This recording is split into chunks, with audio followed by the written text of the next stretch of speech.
What starts here changes the world. I have a few suggestions that may help you on your way to a better world. And while these lessons were learned during my time in the military, I can assure you that it matters not whether you ever served a day in uniform. It matters not your gender, your ethnic or religious background, your orientation, or your social status. Our struggles in this world are similar, and the lessons to overcome those struggles and to move forward, changing ourselves and changing the world around us, will apply equally to all. So here are the 10 lessons I learned from basic SEAL training that hopefully will be of value to you as you move forward in life. Every morning in SEAL training, my instructors, who at the time were all Vietnam veterans, would show up in my barracks room, and the first thing they'd do was inspect my bed. If you did it right, the corners would be square, the covers would be pulled tight, the pillow centered just under the headboard, and the extra blanket folded neatly at the foot of the rack.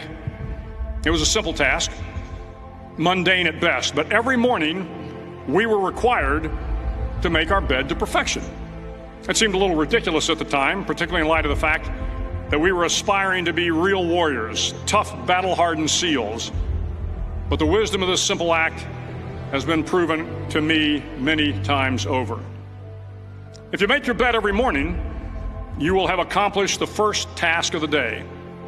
It will give you a small sense of pride, and it will encourage you to do another task, and another, and another.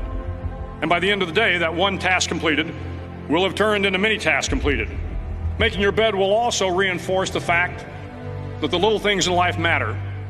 If you can't do the little things right, you'll never be able to do the big things right. And if by chance you have a miserable day, you will come home to a bed that is made, that you made.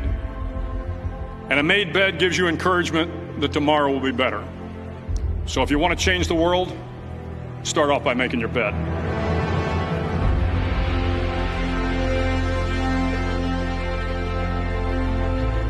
During SEAL training, the students are all broken down into boat crews. Each crew is 7 students, 3 on each side of a small rubber boat, and 1 coxswain to help guide the dinghy. Every day your boat crew forms up on the beach and is instructed to get through the surf zone and paddle several miles down the coast. In the winter, the surf off San Diego can get to be 8 to 10 feet high, and it is exceedingly difficult to paddle through the plunging surf unless everyone digs in. Every paddle must be synchronized to the stroke count of the coxswain. Everyone must exert equal effort, or the boat will turn against the wave and be unceremoniously dumped back on the beach. For the boat to make it to its destination, everyone must paddle. You can't change the world alone. You will need some help. And to truly get from your starting point to your destination takes friends, colleagues, the goodwill of strangers, and a strong coxswain to guide you. If you want to change the world, find someone to help you paddle. Over a few weeks of difficult training, my SEAL class, which started with 150 men, was down to just 42.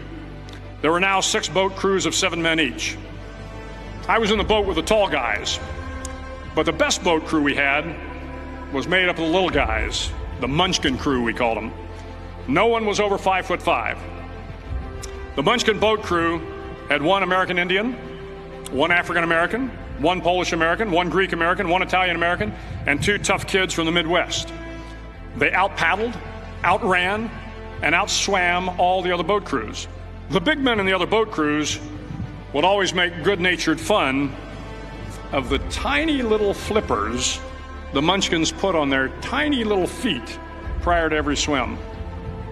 But somehow these little guys from every corner of the nation and the world always had the last laugh, swimming faster than everyone and reaching the shore long before the rest of us. SEAL training was a great equalizer. Nothing mattered but your will to succeed, not your color, not your ethnic background, not your education, not your social status. If you want to change the world, measure a person by the size of their heart, not by the size of their flippers. Hello, everybody, and welcome to the CARES Project podcast. We're back again with Marissa Simonetti, who's out in Minnesota and will be running for election, this time on the Senate level. So, you want to just reintroduce yourself to our audience, Marissa, and tell us a little bit about yourself?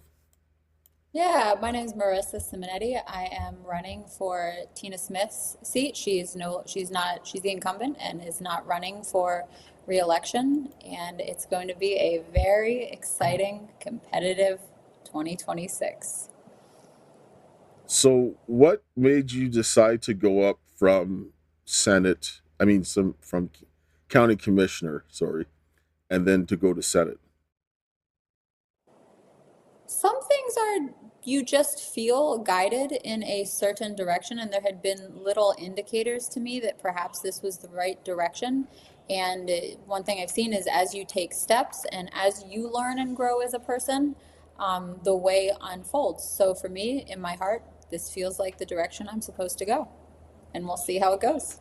Okay, so what do you want to do for your people in Minnesota so that you feel you can accomplish being elected as senator? Yeah, one thing that I'm really focusing on is transparency, accountability, and equal treatment under the law. And that looks like focusing on the systems and procedures that are in place and using those systems and procedures wisely to really get to the core and provide containment. And we've had some issues of fraud here. So it's getting ahead of issues that would undermine the safety and stability of Minnesotans. Okay, equal treatment. That's kind of like, I guess, a hot button topic. I mean, Yeah. what would you define as equal treatment? Because I mean, you see a thousand different definitions from people. What is it? What is your idea of what equal treatment means? Yeah, so it means uniform interpretation of statutes, uniform application of procedures. In the last couple months, I had two separate traffic matters, and on consecutive days, two different judges ruled on Minnesota Statute 59001 in opposite ways, both times to my disfavor. So when people see things like that, they start to wonder, is this equal treatment? If on Monday one judge says this statute does not apply, and then to an almost identical case on Tuesday, the judge says this statute does apply, but it doesn't help you, people might raise an eyebrow at something like that.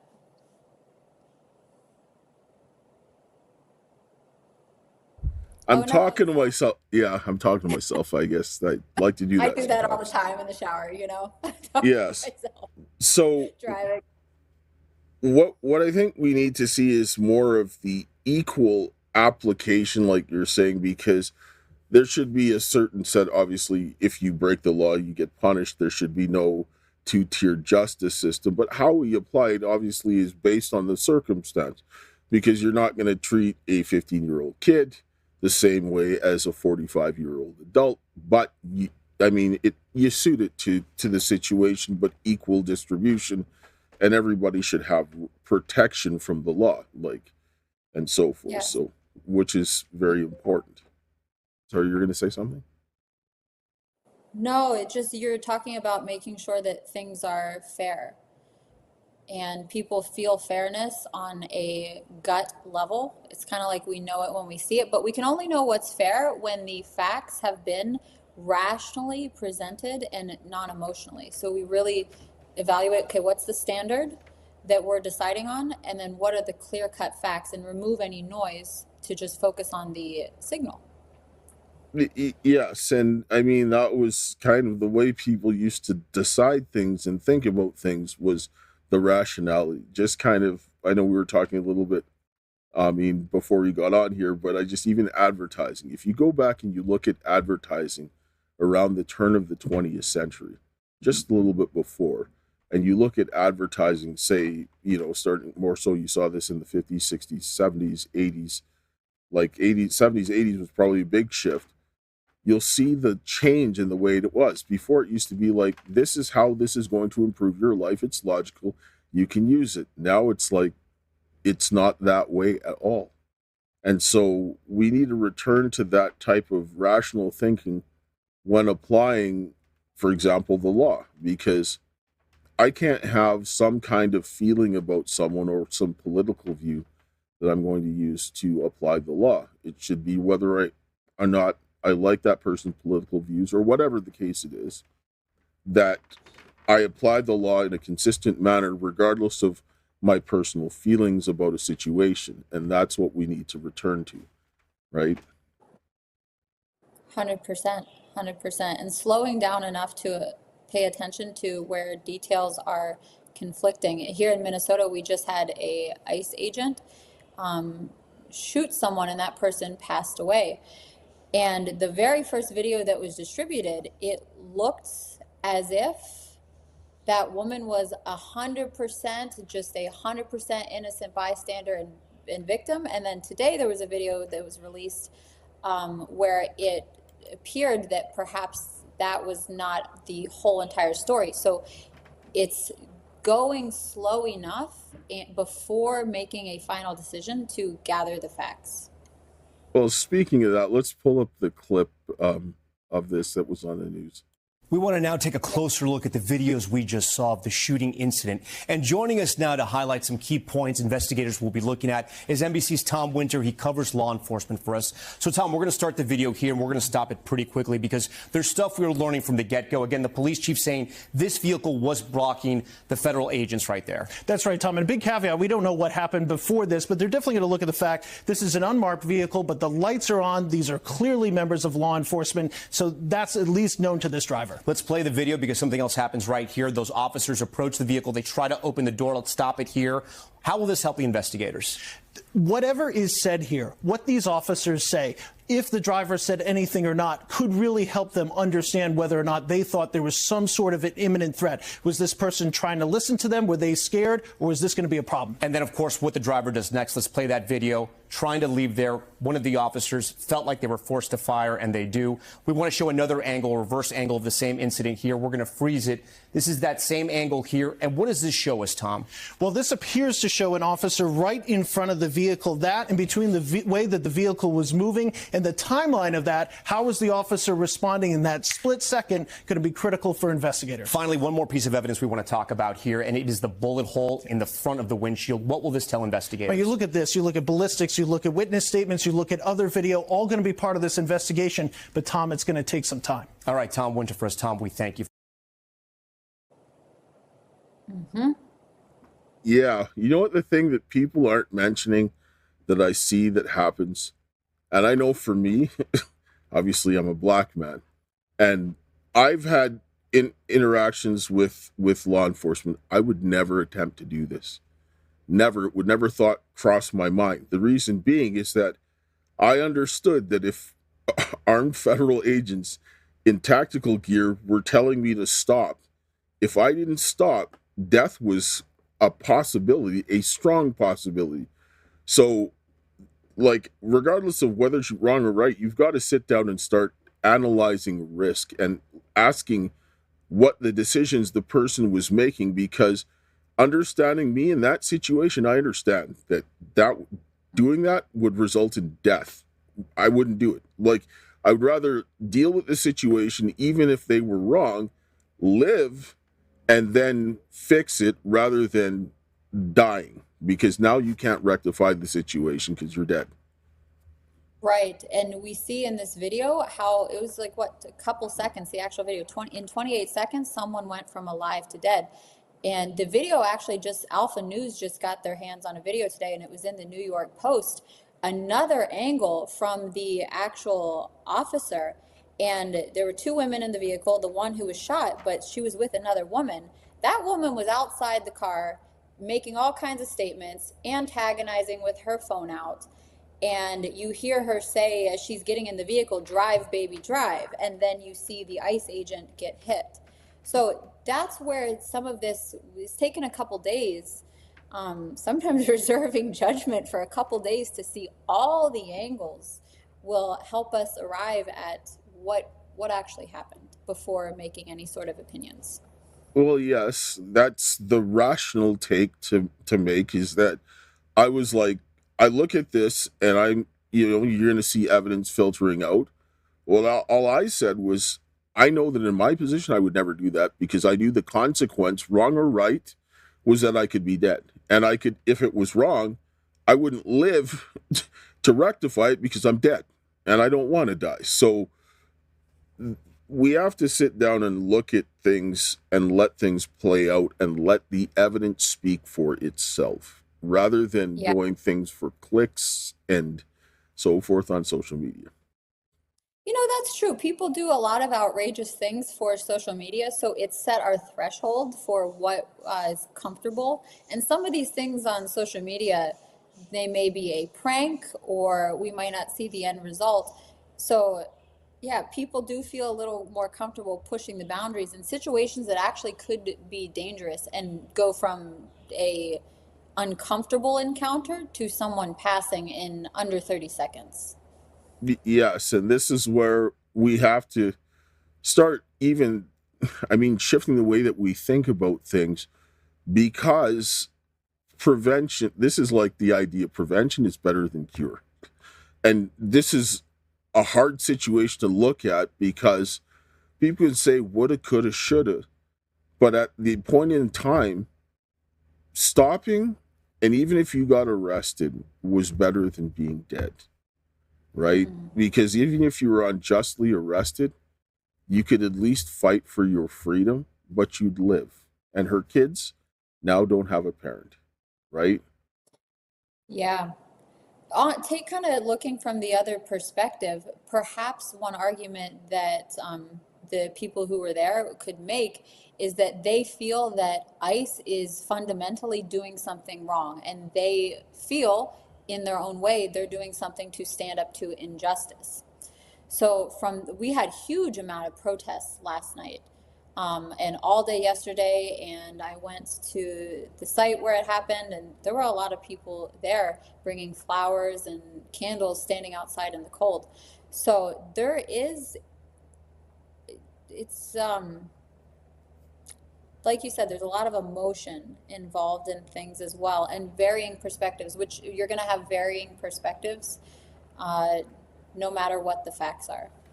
Well, and everybody has a right to protest, like regardless of whether their position right, because we have the right to do these things, right? And we have the right to express and so forth. What I'm saying is that when you're going to do those things, you want to reduce the risk to yourself, right? And you want to protest so that it would be effective, because now someone's lost their life. And I'm not sitting down and saying who is right or who is wrong. It's just going to escalate a very bad situation to begin with, right? And sounds like you're looking through a risk management lens. Of course, you have to, right? If you don't, yes. Countries can't run without it. Businesses can't run without it. Families can't run without it, right? You have kids. Do you send your kids and just hand them over to anybody?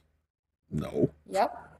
Well, and I feel sorry for her kids because they're the ones who lost the most. Yeah. Yep. So speaking of that, what would you do as senator to help strengthen families in your state? Yeah. One thing I see with people is the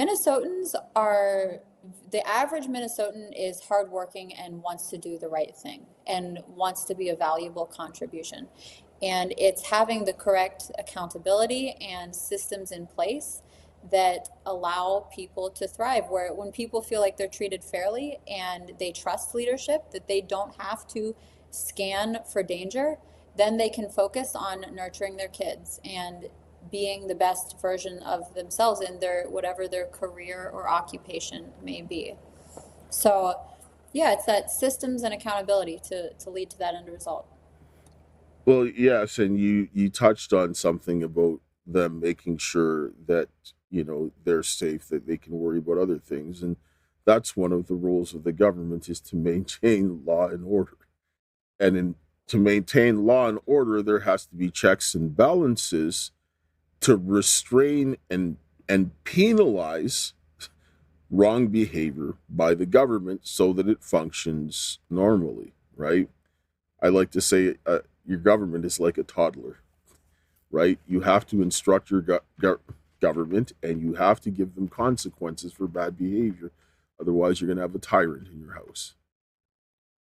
Do you feel that there are currently consequences in place for behavior that doesn't serve the people? They're not being exercised. There are things that people can use. And I watch that there's a lot of, even here in Canada, a lot of reinterpretation of things to insulate people from things. But you should not have that. But the people at the end of the day have the final say, and they need to exercise their rights. A lot of the times they just feel like they can't do anything, but they can. Yeah, there's a confusion about what the rights may be and what the most effective path to actually implement some sort of change. And from a risk management perspective, that's really important to know. For example, I saw last night on TikTok, there's a list of variety of statutes when it applies to the federal government, which would be ICE, versus the local government, which would be like Minneapolis, the police department, Hennepin County Sheriff's Office. And they're operating with different systems. So when people are confused, it's hard to know what the correct action to take is. Yeah, and I think that people need to understand how their government works and the framework of their government, because the Constitution sets up the structure and the framework on how the government is to operate and to set up the limits. A state constitution is always subject to the United States Constitution, because when the state joined the Union, they agreed that the United States Constitution is going to be the standard, and that their state constitution, it may enumerate more rights, but it cannot have less rights. And it has to be in harmony with the U.S. Constitution. Otherwise, don't join the Union. Too bad, right? And so if you don't want to do that, then leave, right? Those are your options. If not, then it becomes, now you're doing something that the other states are going to be like, we need to put you in line. And so that's what the federal system is there to make sure that everybody is following the Constitution they all agree to, right? And so now if you have the federal government coming in, that's generally because there's something going on that is in violation of the Constitution. This is the only justification for the federal government to come into your state to do something, is because there's a contravention. So what we have to find out is, what was that contravention? Is it justified? And now what are our avenues to deal with it, right? Lawfully. Yeah, the lawful avenues often feel slower, and they require a high degree of emotional regulation to execute. And they require a lot more research, because one thing I think when I've talked to people, they feel that some of these systems are designed in an intentionally confusing way so that other people can run circles around them. And so when that is the case, people feel maybe a little bit of like learned helplessness, like no matter what they do, they're just not treated fairly. And there's perhaps they also feel that perhaps there's no accountability for when they're treated unfairly as well. And that leads to some of these what look like dramatic situations that spiral. It's like it's all like bottled up inside people, and then one day it just kapow. Yes, and some of it, yes, absolutely is by design. Like some of the, like you look at taxation laws, like, I mean, you just want to beat your head against the desk because it's mind numbing, right? And some of the rules and regulations that they do, it can change, and it's subject to opinion and interpretation and so forth. And these are things that fundamentally have to change, because you have to have some consistency. Try building a bridge and everybody does whatever they think is right, and how long is that going to last, if it even gets to be constructed, right? So there has to be some consistency, and reducing the amount of red tape, bureaucracy, and confusion, because a lot of these things are not that difficult to understand. They're just overly complicated by people who have been working with these policies. And if you've been working at a government place for like 20 years, you know every policy in the book. It's easy for you, but some person who has no idea, well, you tell them to do this, this, and this, and you're like, you might as well be speaking German or Swahili to them, because it's not going to make sense. So you got to make it easier. 100%. I agree. What? Go ahead. Even having people in place who have a genuine and honest intention, and this is not saying people in place do, there's tons of people who are elected who do have genuine and honest intentions, but it's like any industry, whether it's a medical or financial services or anything, there's always going to be some bad apples. And sometimes those bad apples can cause disproportionate effects, and that's what a lot of people's concern is. But if you know and you trust leadership, they have your best interests at heart, then oftentimes maybe you might not like a decision, but you can make peace with it. Well, you have to be able to see that there's a demonstrable history of good actions from that person, right? Like, because you can't just put blind trust into your leaders. You have to see that their actions are consistent. And then if there's something that you can't see right away, then after the fact, you should be able to make sense of it or rationalize, okay, well, this is why this happened. It may not personally, I may not liked it or done it, but I can see the sense behind it, right? But when you get someone, for example, like if you have somebody that is stealing, embezzling money, right, and insulating themselves, like hypothetically, that benefits nobody. There's no justification for it. Sorry, right? Consequences needs to happen, and criminal investigation, right? They need to have that. That's where we were talking before. Equal application of the law, that has to happen. Yeah. Yeah, that fairness and transparency so that people don't feel like they're working so hard, working multiple jobs, and then other people are just on a different sort of journey, and they feel taken advantage of, is perhaps the best thing. They're trying to do the right thing, and they're being, in actual practice, punished for trying to do the right thing. And that's how things go really south, because people follow the payoff of their actions. And so if you make the payoff of someone's actions punishment and horrible feelings, well, nobody wants to live feeling like that. Well, yes, and I think sometimes, like, I mean, there's a little difference between, like, for example, fathers and mothers, right? I mean, watching the way women are with their kids and the way fathers are with their kids, they're a little bit different. And as men, we're a little bit less inclined about feelings, right? I mean, my desire as a father is like, I don't care what I have to deal with as long as my children are safe. I'm good. I feel my well-being is fine, and mentally I'm fine. I can go through like burning buildings. They're safe. You take away their safety, then I don't care how good I feel externally. If my kids, and any parent will tell you this, but men are built a little differently. But you see what I'm saying is that you want to make sure sometimes suffering is okay for the good of the people, right? And if you need to get something done that's right, then I'm okay with suffering so that other people don't, especially when it comes to my children. Yes. Because the alternative long-term suffering that you would feel from your children being harmed is worse than a temporary, you see the result of your choices leading to greater safety, which leads to a positive feeling, versus long-term downward spiral and negative feeling, and then also perhaps the negative feeling of inaction, that you could have done something to protect your kids and didn't, and your kids are harmed. So it's kind of a double negative emotional whammy.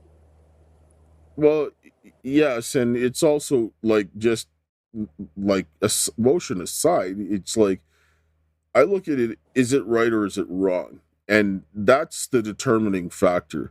Well, sometimes you have to shovel the manure to get the job done, right? If there's manure all over your yard, you got to get rid of it. It's not a pleasant job, but it's necessary in order for you to live and experience life a certain way, which you don't want to have that stink on your doorstep and then the disease and all that other stuff. But you get the point, right? And the flies. That too, right? So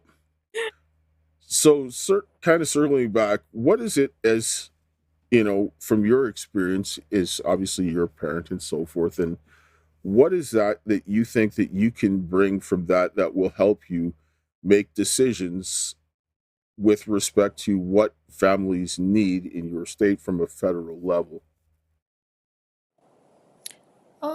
So making the comparison of being a parent and providing a containment and circumstances for the highest and best growth in your children, to applying that to a position of leadership in the government.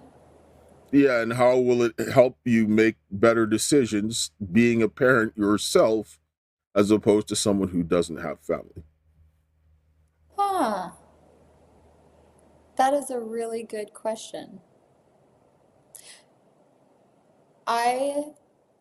Someone once defined for me love as willing the good of the other. And so to act in, you love your children, and to act against your children's best interest because you love them also hurts you too.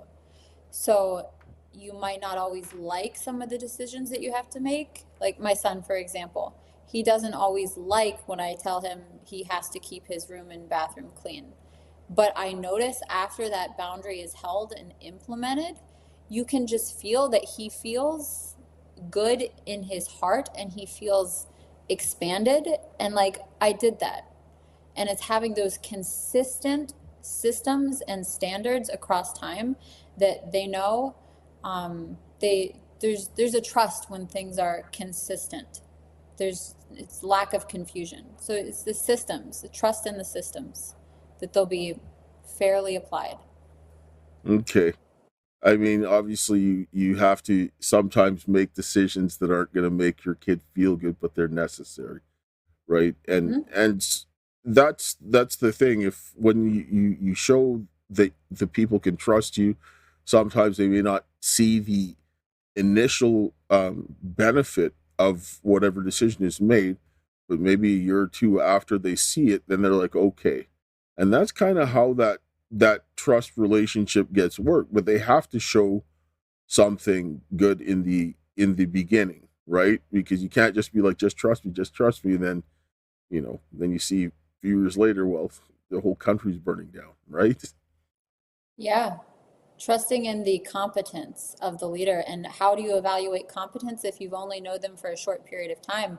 Is you look for the current fruit of their actions. What have they done in their past, and established consistency over time that is likely to repeat into the future. Okay, and so what other things like that you have that you would like to bring forward of issues that you think that you can solve or help contribute to making better? Yeah, there's a lot of good people, and the more that I talk to people, there's a repeated frustration that they have spoken up about things. And it's really, they want to see transparency, they want to see fairness and accountability. And it's allowing those people whose hearts are in the right place to express that and to serve the community. So just empowering them to do and follow through with where their heart is at. Well, I think that learning and understanding what needs to be done is important. I think that a lot of the knowledge that people should have about how their government works and what options they have need to be returned to the people, because they've been not being taught, they haven't been spoken of, and they say, well, you need to walk this narrow path.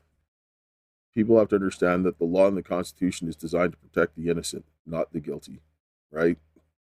And it has to be used that way. That's the first and foremost understanding of what it is, because people came together to create this to protect not just their families, their communities, and their countries, which are all building blocks of the next one up. And the family is the the basic building block of your country. And so if you cannot think about protecting your family, you cannot think about protecting your country, because if you destroy your families, you destroy your country. And so they have to have that thoughts in mind and understand that was the way that it was designed to work. If you don't understand that, you're going to do it wrong every time. That's a really good point. So U.S. Senate works with the federal government, so they're also concerned about how we impact not just what happens in the country, but also globally. And one thing that doesn't seem sustainable is the breakdown of families and the level of internal fighting. And if our country wants to remain any sort of global superpower, some would say, or higher power, or with a voice in the world, the sales cycle per se, how we're behaving now, is not going to, doesn't seem like it's going to lead to that result, because we're cutting each other down from inside. So that's something to consider as well. Well, yes. I mean, getting your house in order is absolutely necessary, because you can't affect anything, any change, any effective change globally if your house is in shambles, right? Like, because you're going to be doing the wrong things for the wrong reasons, or even the right things for the wrong reasons at the wrong time. And doing the right thing at the right time is necessary. You can do the right thing at the wrong time and still cause something very bad to happen. Timing is key. 100%. So I know that we're running up here on time, but I want you to sort of give us a little synopsis of why people should vote for you, and what should they, what will you do for your people? So.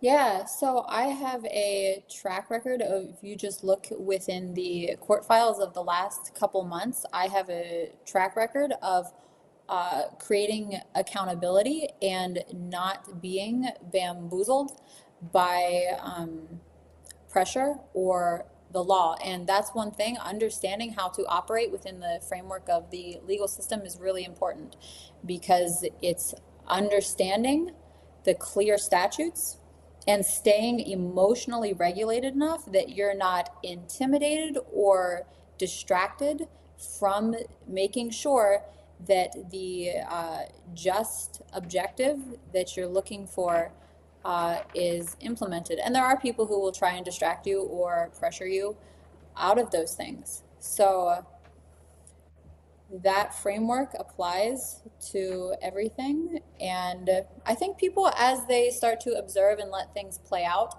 and gather the facts, will arrive at a very different sort of picture of the type of person I am. So I'm on the journey with everyone, and we're going to have a good time. All right. Well, thank you for coming, and we will definitely have some updates in the future. And I hope that everything goes well with you. And I'm going to close here with a prayer before we go. All right. Heavenly Father, Lord, we thank you for this day. We thank you for your love, grace, and mercy. We thank you for all that you have done for us. And Father, I ask of you to bring the men and the women together to rebuild their families, their community, and their nation, and so that they can have some protection and stability for the children who need it the most, is my prayer. In Jesus' name, amen. Hello friends, my name is Keisha and I'm a proud member of the Métis Nation of Saskatchewan. And I'm also a survivor of human trafficking. My trafficking began in Saskatchewan, moved into Alberta, and even crossed into the United States. I was stalked, hunted, and ignored by the very systems over the last 5 years that were meant to protect me.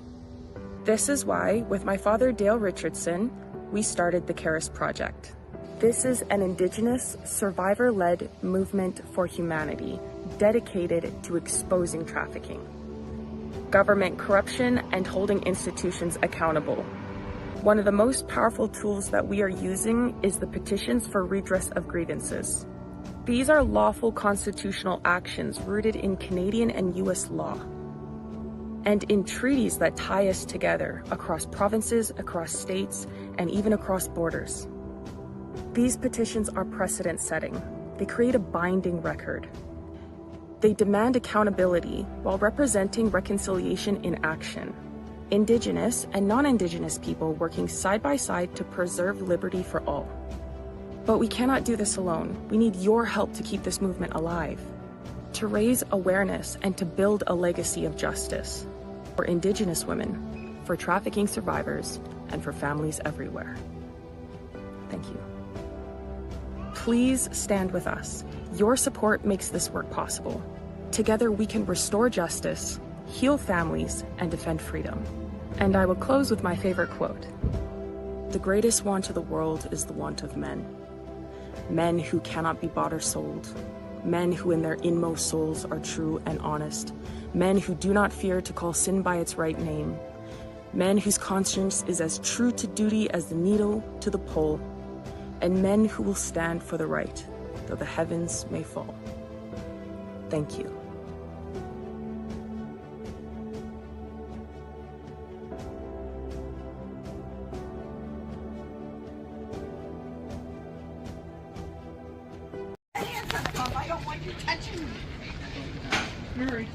Can someone please show me a document that shows me that this is Randy Mangus's home? That it's Randy Mangus's home. This is the court order that was served. No. No. Listen. No, I want the writ that's signed by the judge. You're supposed to have a writ. You're supposed to have a writ. No, I want a writ that's signed by the judge. Can you give me that right now? A writ. No, a writ that is signed by the. No, where's the writ that's signed by the judge? Where is the writ that's signed by the judge? Where is the writ that's signed by the judge? You're knocking down the door. Where's the writ that's signed by the judge? Where's the writ? Okay, point it out to me. Where's the writ that is signed by the judge? The writ. The writ that is signed by the judge. A writ?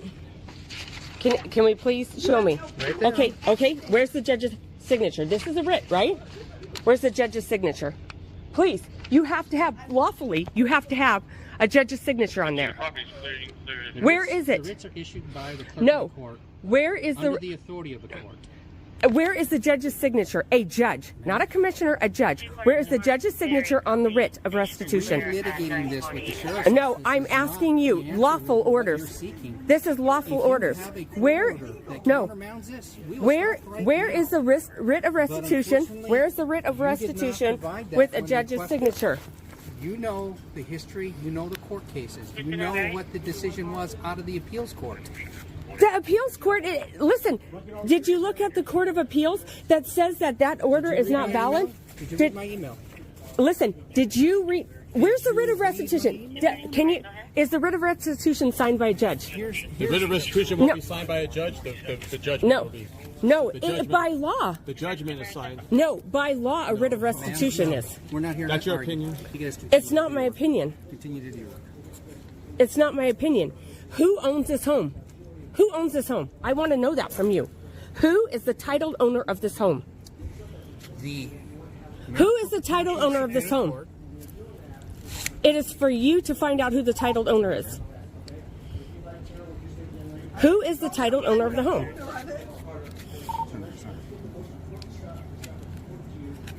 Who is the titled owner of the home? Did you hold that for a quick Inquiry Miracle 20. Who is the titled owner of the home? Inquiry Miracle. I'm not here to argue. No, I'm not here to argue either. Who is the title owner of the home? Because that who has possession. 827 Davis. Who is it then? It's been decided by the court. Okay, show me where the court decided who owns You it. have the court order. They're binding on you as well as.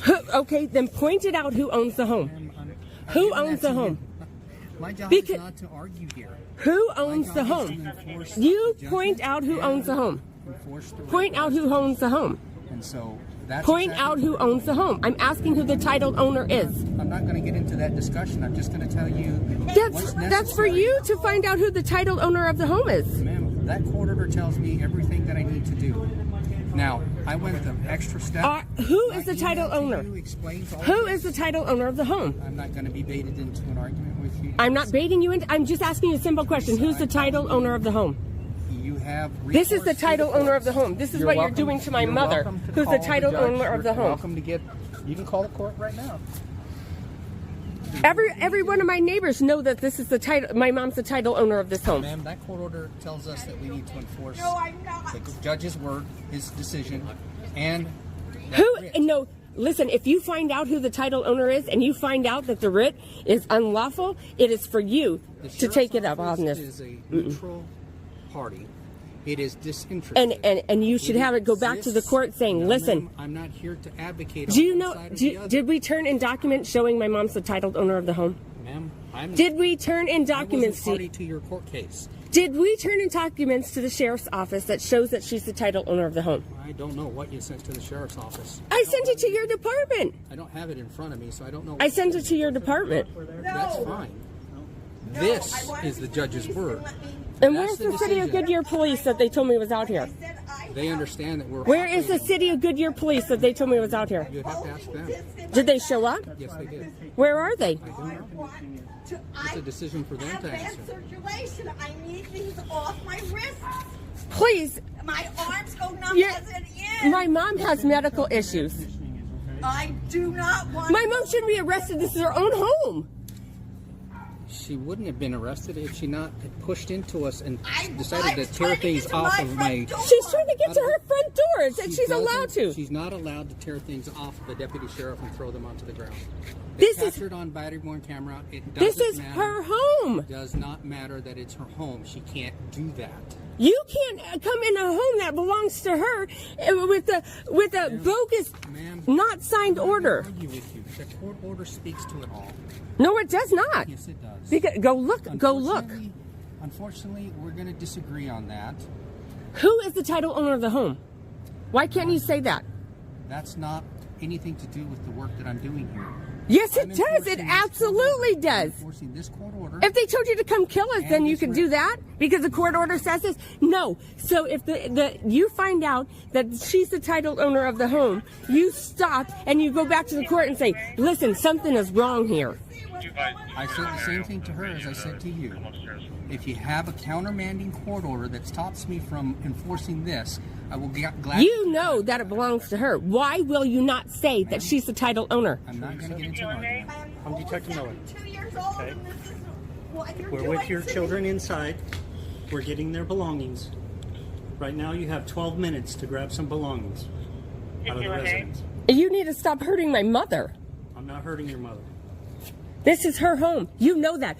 I gave you documents the first day you came here. 12 minutes I gave to you get stuff out of documents the the house. first day that you were in here. And what did you say? Who did you find out who the title owner of the home was? You emailed them to me. Yes, you did. You were out here. Okay. Who's the You have title 12 owner of the minutes home? To get your stuff out. We have the court order. Who's that the we're title executing. owner? Just who's the title owner of the We're home? executing the court Who's the order title owner given of the to us home? by a judge. Who's the title owner of the home? Okay. Who's the title owner of the home? Okay, you have 11 minutes if you want to grab some belongings out. I'll go in with you. Excuse me, sir. Yes, ma'am. I'm going to sit this right here. This lady that you have cuffed just is on new medication for her heart. I have a doctor on the phone over there that has said One coming in, Palmer. Two of them.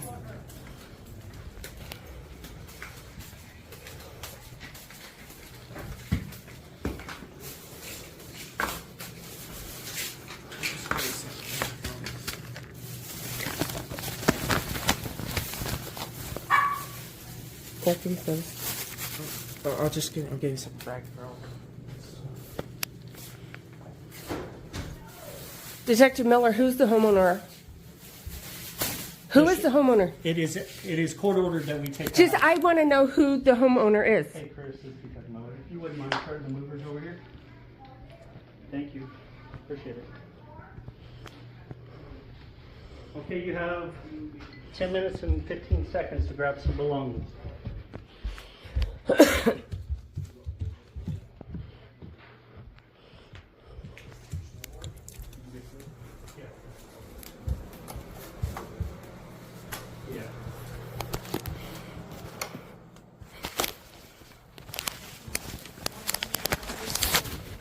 What?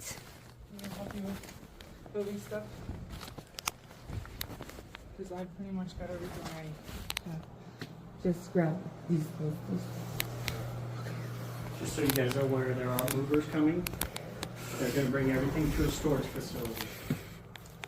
Listen, I don't want anything moved. I live here. He doesn't own this home. What about my protective order? What about my protective order? Come on, grab your belongings. What about my protective order? Grab your belongings.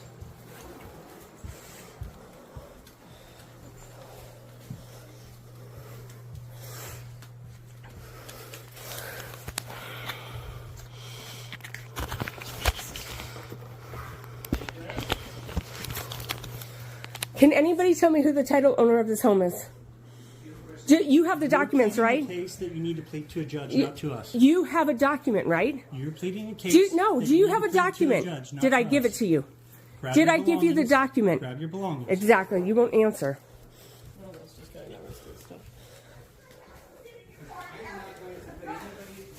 Where are you heading to then? I'm just looking to see if there's anything in my kid's room. This is my house. Look at, can I show you the assessor's office? Ma'am, you gotta go. This is, yeah. You guys know.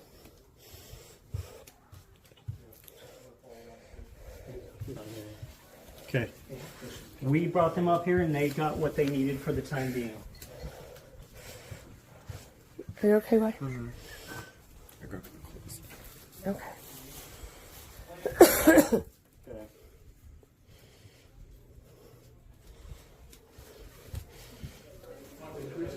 Who's over Chief Chigola since he won't give me that information? His supervisor, I'm not sure. I'm not sure who this is. Are you the owner of the house? Who is this? I'm the moving company. So can I speak with you before you leave? You know what? You're going to be part of the lawsuit too, because she's the title owner. Can I show you title to the home? Wait, this is Chris. He's in charge of it. Chris, okay. I know how good you are on the packaging, and I know you do really good. But if you could do special care on his Legos, all that stuff, package that really good, and box that in Listen. where it says Wyatt. And Wyatt, I am not paying for moving. Wyatt. No, ma'am, you're not. Wyatt. What other stuff? Bring it all the way in. I'm not paying for a storage shed. You want all that stuff there too, right? In your name. Okay. No, I'm not paying for it. Ma'am, go talk to Detective Miller about that. I'm going to pay for it. Why are you taking? Do you know whose lawful home this is? Ma'am, speak to Detective Miller. Yeah. So basically.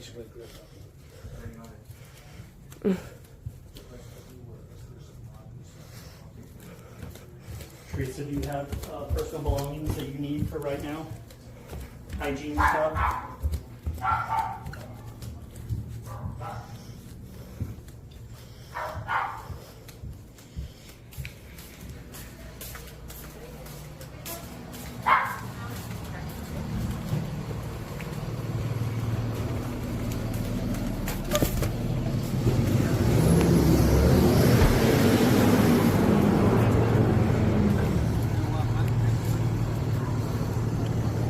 What are you doing to my mother?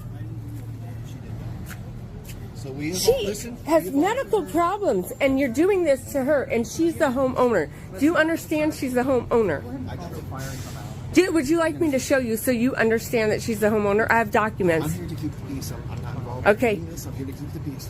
That's why I'm here. If I show you documents, she's the homeowner? I can't make that determination. I'm sorry. I can't. You can't make the determination? What if I show you on the assessor's I office? still can't make that determination. That's not for me to decide. I'm sorry. I know that's Call not for the fire department to come out. He will not allow us to call for an ambulance, but he will allow, you said? I called for the fire department to come out and do an evaluation. Okay, so they're going to come and do an Why won't they let you call for an ambulance? I didn't tell No, anyone you- to call for an you said ambulance. that I said I you- but would what not. you can do. I called for fire. I wasn't here. I didn't hear that. No, maybe it was a highly suggested. Let's get some more buys here right now. All right. I need my camera up here. I need my camera's in a silver container. Hey Nick, I need my camera. I work law enforcement in the state of Washington. This is a great one. I have And this guy right here is part of the court system who's corrupt. so sorry. We'd love to have you watch. We'd like to You guys have 5 minutes. Be off the property, okay? You guys have been warned that you're trespassing. I gave you guys sufficient time to grab personal belongings. This is not his home. Do you understand that? You have a due diligence to look at who this home belongs to.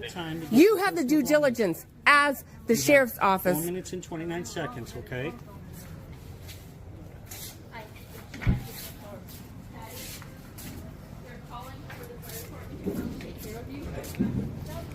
Deputy, can you move your car? I know that's why I'm having. Oh, shoot.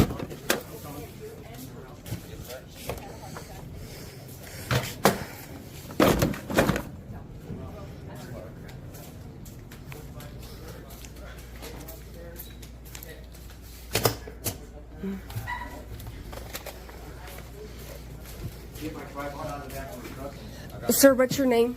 Oscar.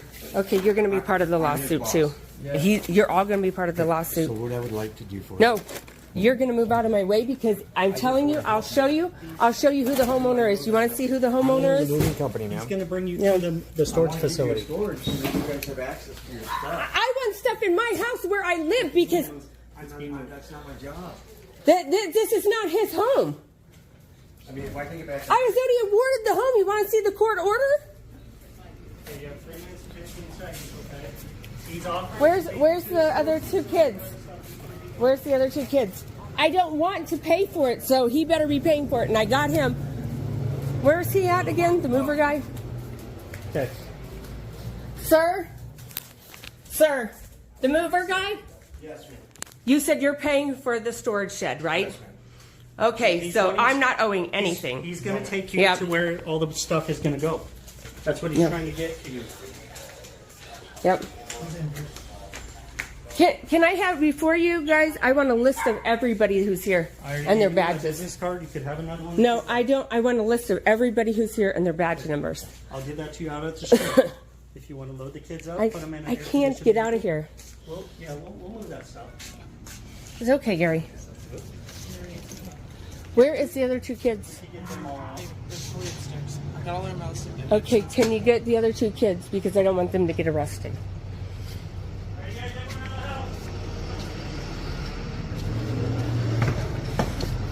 Please get my mom off the ground. I'm sorry.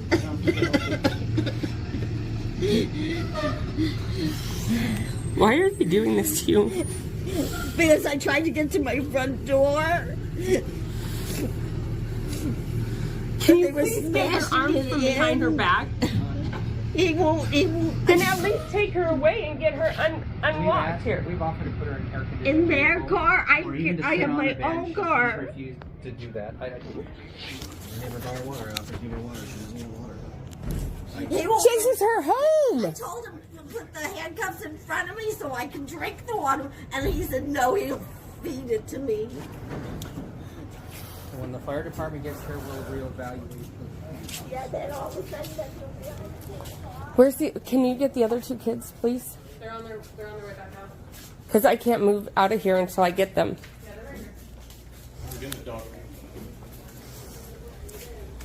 Kids, can you put these in the car too?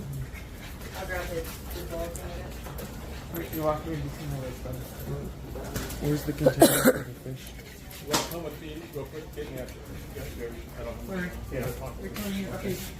I need that mover's card because I'm Deputy Komorowski. I need that. Can I talk real quick? I know you're upset. They told me to get out of here. So let me talk to you real quick. talk to me. Tell me who the homeowner is. If you could just listen to me real quick so I can explain stuff to you that's important, okay? They're required to move this stuff up and keep it in a storage facility for 30 days, okay? The mover guy, his name is Chris Sherman. Listen, the things that are attached to this home that my mom had, air conditioners, they need to come. The soft water system that needs to come.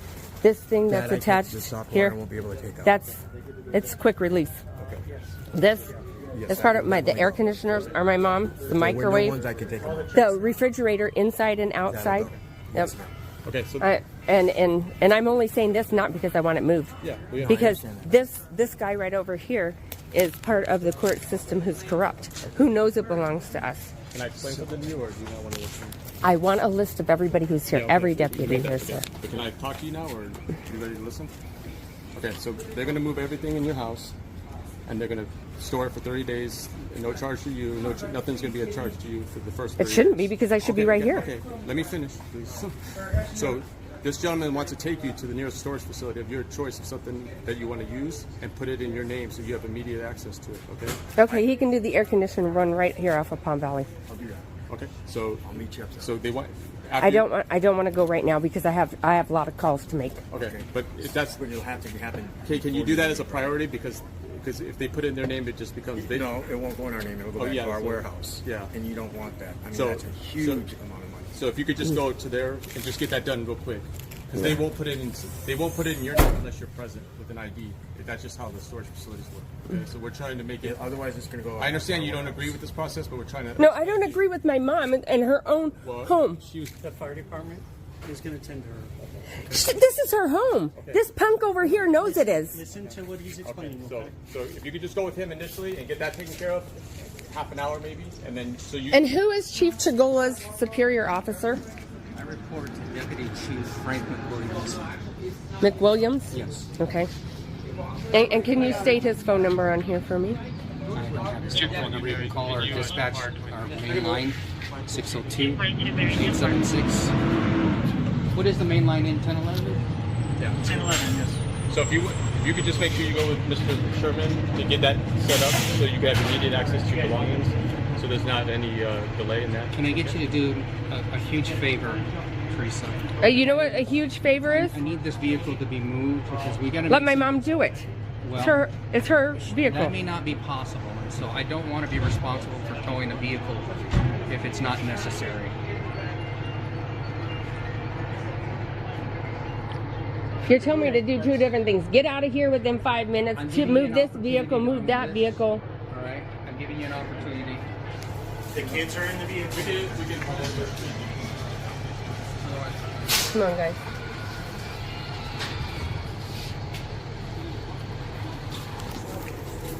How we doing? Make sure they have enough room, Teresa. I'm hurt. They're hurting her. Can you please have them removed? They said that you can give authority for that. Okay. I need you to get back so we can do our job. Can they ask to have the handcuffs removed or to move to the front so she can be comfortable? So the kids are in the van. If you wouldn't mind getting some air conditioning going for them. And back in the van out with them. And then going with. Hey everybody, Keisha here. So today I want to talk to you a little bit real quick about Tina Peters' case. So on April 9th, 2024, myself, Maureen Steele, and Ann Vandersteel all went into the state of Colorado to file a petition for redress of grievances. Tina Peters actually also signed this petition. In fact, she actually had exculpatory evidence related to the election fraud that was outlined in the petition that was not allowed to go into the court. The petition was not brought to the floor, and as a result, Tina Peters was unlawfully imprisoned. My father, Dale Richardson, was actually tortured in the state of Colorado to suppress his evidence of treason against the United States, which was based on improper engineering controls which allowed for the spread of the COVID-19 virus, which was likewise created at Wuhan by Peter Daszak and the EcoHealth Alliance with the pathogen, which were handed over to the Chinese by the Winnipeg Biolabs. This created the circumstances for widespread election fraud. My father Dale and I are friends of Tina Peters, who has been politically persecuted for standing up for the liberty of all Americans. And she, as a sister in Christ, has been persecuted like I have for standing up for the liberty of all people. In the state of Colorado, women and Christians are being persecuted on monumental levels, and I'm calling for everyone to stand up for Tina Peters in every way possible, including using the CARES Project Action Plan to compel the state government to put the petition for redress of grievance to the floor so that Tina Peters can petition before the State House that belongs to the people. And if Colorado continues to deny a Republican form of government, we will implore that Congress and President Donald J. Trump initiate Article 4, Section 4 of the United States Constitution which guarantees a republican form of government, to the states and use that just power to intervene and provide what the Constitution has ordained. The time is upon us to come together and stand united as people, and let the world know that we stand together to preserve this perfect union for all Americans and our posterity. That is why, y'all already know, I'm going to leave you with my favorite quote. The greatest want of the world is the want of men. Men who cannot be bought or sold. Men who in their inmost souls are true and honest. Men who do not fear to call sin by its right name. Men whose conscience is as true to duty as needle to the pole. Men who will stand for the right, though the heavens may fall. Ciao, guys.